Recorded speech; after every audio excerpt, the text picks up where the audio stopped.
Now that we've finished creating the color map for our monster's body, now we're ready to go in and use Photoshop to start to create some of the secondary maps, like the specular map and the bump map. Okay, so let's go ahead and take a look at what we've got so far in Maya. So what I've managed to do since the last video is I went ahead and just continued along the same process and went ahead and got the texture applied to the head.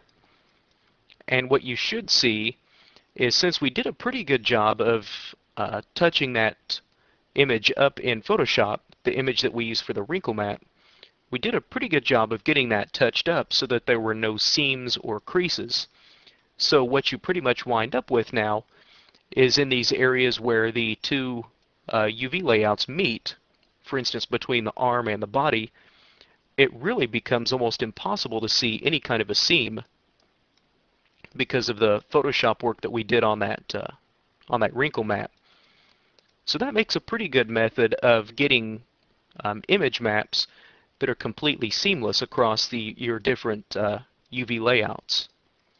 Okay, you may occasionally notice a very slight seam such as this, but that'll be almost impossible to see when you're at, a decent distance from your monster. Okay, so what we can now start to do is start to build up the bump maps and the specular maps for our monster. So let's go ahead and go back to Photoshop. Okay, and here's the map that we've got created so far. Okay, and if you take a look at the channel box, or the layers palette, you can see the different wrinkle layers that we've got. Now, you remember I said earlier that it's going to be important that we have these actually on their own layer. In other words, you need to make sure that they're not merged with this skin base, because we actually need these to be separate in order to make the bump map. Okay, but what we can do is take these wrinkle layers and merge these all together into one single wrinkle layer. So what we can do is, let's link these, let's merge them. Okay, so now we just have one layer that contains all the different wrinkle maps. Okay, now once those have been merged, the blend mode is going to switch back to normal. Okay, so you'll probably have to switch this back to overlay in order to get it exactly the way that you had it. Okay, but while we've got this one single wrinkle layer, okay, now we can use this as the bump map. Okay, so let's first of all take this new merged wrinkle layer. Okay, let's go ahead and duplicate it. So now there's two of them. Now let's take this wrinkle layer and let's drag it up into this bump layer set. Okay, now if I were to turn this layer set on and expand it, it's going to drop the wrinkle layer probably below your layer 2. So you'll probably just have to restack that. Now, Maya, and really just about any other 3D application, whenever you're using a bump map, it's going to use black and white information to determine the bump map. So anything that's white is going to be raised higher in your bump map. Anything that's black or darker in color is going to be pushed down. Okay, well, looking at this wrinkle map, that's really the opposite of what we want. We want these wrinkles to be pushed down instead of being raised up. So what we can do is, this wrinkle layer that's in the bump layer set, let's take this wrinkle layer and let's invert that. Okay, so let's go to Adjustments, Invert, or like I said, I usually just use the shortcut Control-I. Okay, so now what we have are these darker wrinkles, which will now be pushed down whenever we go to make the bump map.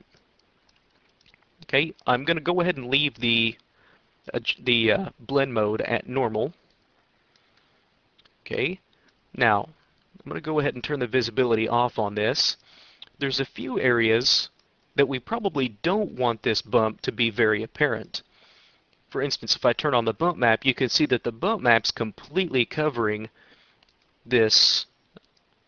If I go ahead and turn on the UV snapshot, You can see that the bump's completely covering up this area of the brow, and it's also doing a lot of bumping around the lips, which I don't want the bump to be extremely apparent in these areas. So what I can do is, let's go ahead and first of all select the areas that I don't want this bump to appear. Another area that I don't want this bump is here in this channel on the side of his head. So what we can do is look in our color layer set, find this channel layer, and let's hold the control key on our keyboard and click on it. Now it's going to say that pixels that are no more than 50%. In other words, since nothing on this layer is more than 50% visible, you won't see any of the marching ants around your outline, but it actually did make your selection, even though you really can't see it. So what we can do with that selection made, let's go ahead and now, let's try that again. Let's control click, hit OK. Okay, so with this wrinkle layer selected, what we can now do is hit the backspace key on our keyboard to clear out that selection. Okay, and you can see as I hit my backspace key more and more and keep removing more and more of that selection, you can start to see now that channel selection that we had made.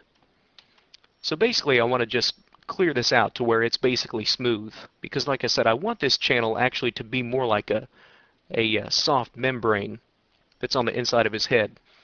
Okay, so in the next video we'll go ahead and continue making some further adjustments to this bump map.